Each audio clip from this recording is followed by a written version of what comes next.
siyaasni biyya kana shiraa fi daba cimaadhaan masakamee gaggeeffamaa dhufee fi gaggeeffamaa jiru kana keessatti akkasumatti lufee lafa bu'uu danda'a jennee yaadna taanaan ulfaataadha. Rakkinni biyya kanaa rakkoo nama dhuunfaa miti. Tokko barcumarraa kaasanii tokko lafa kaa'utu hin ta'in sistemik. Rakkoon rakkoo sirnaati. Rakkoo sirnaati. Rakkoon sirnaa kun abbaan barbaade abbaa ebaluu kan jedhamu akka PLC'saatti akka isaa mijaa'uu danda'utti ijaarrateetu isa tajaajilaa ture. Sana diiguu gaafata. Akka ummata biyya kanaa sabaaf saboota biyya kanaa itti tajaajiluu danda'utti akka haaraatti diiganii ijaaruu barbaade. Ilaala raayyaa ittisa biyyaa keessatti waggaa lamaan irraa isiniin hin jedhu. Waggaa har'aa mootummaan naannoo Oromiyaa fi raayyaan ittisa biyyaa wal kasa saabani miti.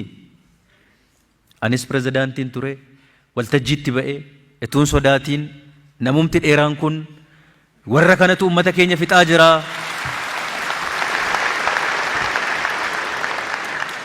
Ummata keenya kan dararaa jiru, ummata keenya kan harkatti fixaa jiru.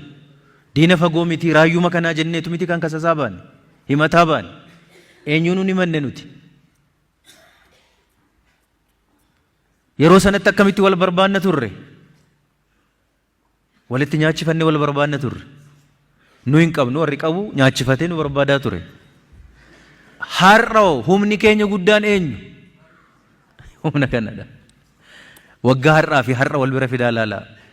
Amma waan gamaaf gamana ture kana abiddaaf cidii waliin turre kana fidanii immoo dafanii walitti simanii walitti dhuganii akka namaa ta'uu danda'u talkanii guyyaa hojjetanii karaa qabsiifatanii kana godhaa akkas ta'a yoo xinnaate hamma akka nama dhagahuu danda'utti godhuun hojii guddaa barbaada. Halkan tokko waan lafa kaa'atanii bulchan miti kun. Kanarratti wanti hojjetamaa jiru salphaa isinitti hin fakkaatin. Waan Oromoon baruu qabu. Masaraa kana isiniinis dabalatee walumaan galle har'a.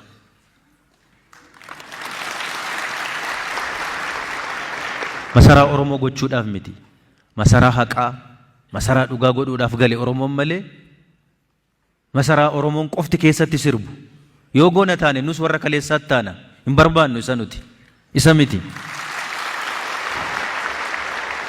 Yoo seeraan ta'e, filannoon yoo ta'e, sirnaan, seeraan Dr. Abiy mana kana keessaa gaafa ba'uun isa barbaachisu bahuu qaba.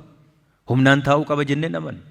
Abbaan barbaade garuu har'a Oromoo waan ta'eef dhufee waan as galeef humnaan abiddatti qabsiiseen baasa yoo jedhe hinduuna malee hin gadhiifne. Hinduuna malee.